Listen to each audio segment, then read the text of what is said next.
So, tuluyan na nga pong nakubkob ng Ukraine ngayon mga sangkay ang isang teritoryo ng Russia. At kung noon mga sangkay ang tumatakbo, ang lumilikas ay ang Ukraine, ngayon baliktad na mga sangkay. Ang lumilikas na at umaayaw o tumatakbo mga sangkay ngayon ay yung mga taga-Russia. So, ano na nga ba ang nangyayari ngayon mga sangkay sa loob mismo ng Russia?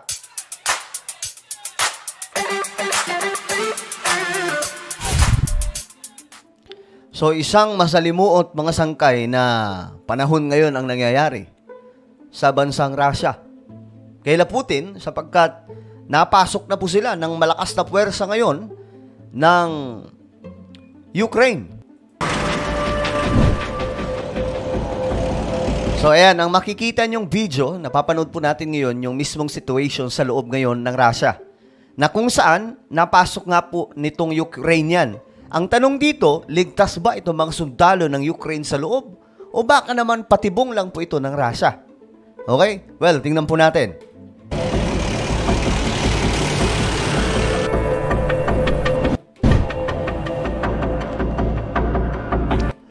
Okay. So may mga Ukrainian soldiers daw po nag-surrender sa Russia. Ito mga sangkay.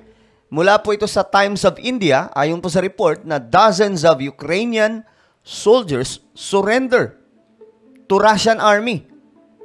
Ang balita po natin mga sangkay, patuloy ang operasyon ngayon ng Ukraine forces dyan po mismo sa loob ng teritoryo ng Russia. So bakit ganon?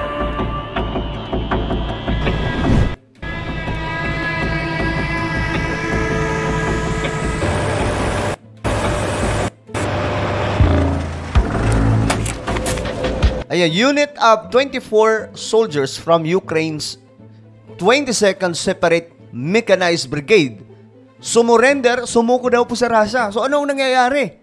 Akala ko ba nakukontrol na po nila sa loob ng Russia itong sa pagitan po ng Ukrainian forces? So bakit ganon? Bakit parang nag-iba na mga sangkay?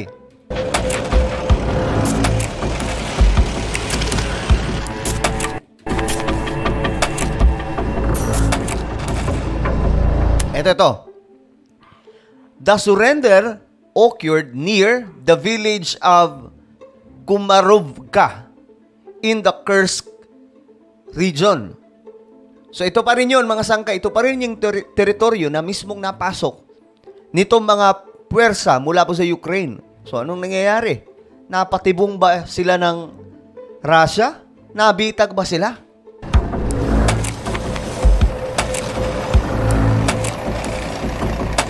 So yan po mga sangkay ay mga sundalo ng Ukraine kung hindi po ako nagkakamali. Kasi malaking pwersa daw yung nakapasok ngayon sa loob ng Russia eh. So ang tanong dito, sila ba ngayon ay okay lang talaga sa loob? Kasi ano na yan, teritoryo na po ng Russia eh. Russia State News Agency, ito daw po nireport ng Russia. So, yun ang hindi natin alam kung totoo ito mga sangkay. Kasi ito po ay galing mismo sa report mula po sa loob ng Russia. Kasi pwedeng maging propaganda ito eh.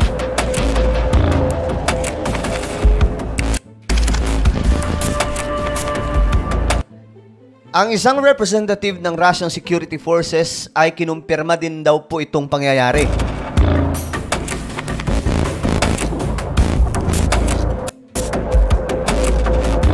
Ukrainian soldiers contacted Russian forces through the Free Soldiers 2022 Telegram channel.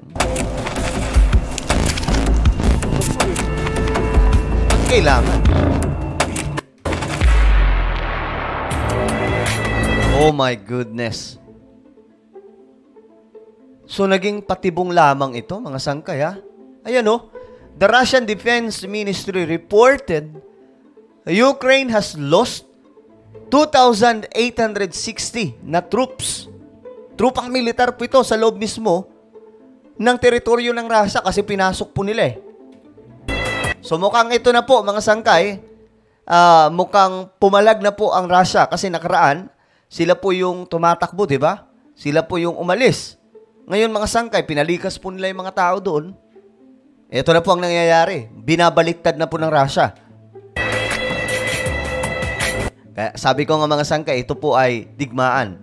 Talagang pwedeng manalo ang Ukraine sa ngayon, tapos next day, Russia na naman.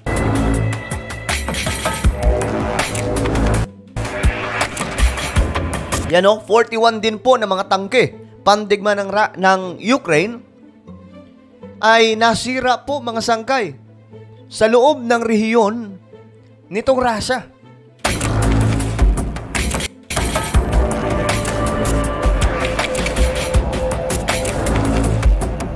Okay. Kaya pala. Ngayon, medyo nagigets ko na. Sabi po dito, a mandatory evacuation was ordered sa mga residente po doon sa Russia.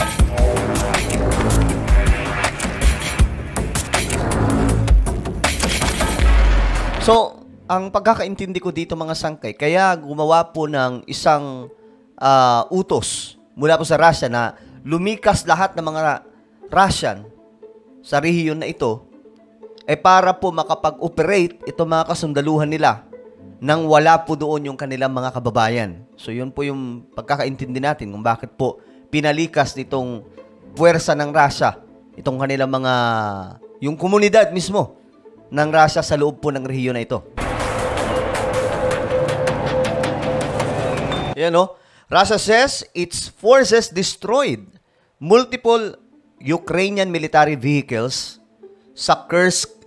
So, inadmit daw po ng Moscow, ng puwersa po ng Russia, na noong pumasok daw po itong Ukraine, nahirapan daw po talaga sila. Ito ay digmaan, pwedeng manalo ang Ukraine ngayon, tapos mamaya, talo na naman sila. Russia na naman. So ngayon, ano ang gagawin ng Ukraine? Aalis na ba sila dyan? Kasi, ayon po sa report, 2,000 mahigit na po ang nawala sa mga sundalo ng Ukraine na pumasok mismo sa loob. So, kawawa naman mga sangkay, no? Kung, naku po. Ganun po talaga ang digmaan. Masalimuot, mga sangkay. So, wala pa to. Sigurado, aalis din po yung Ukraine forces. Na iba kaagad nila yung situation. Mukhang aatras na po dito yung Ukraine. Kasi marami na po yung nalagas mga sangkay. Mahigit 2,000 na mga sundalo ng Ukraine ayon po sa report. Nasa loob po sila ng teritoryo Natural. Kontrolado po yan ng Russia. So ano po ang inyong opinion mga sangkay tungkol po dito? Tingin nyo ba makukontrol kaagad ng Russia itong pagpasok ng Ukraine sa loob mismo ng teritoryo nila? Comment nyo po sa ibaba yung mga opinion.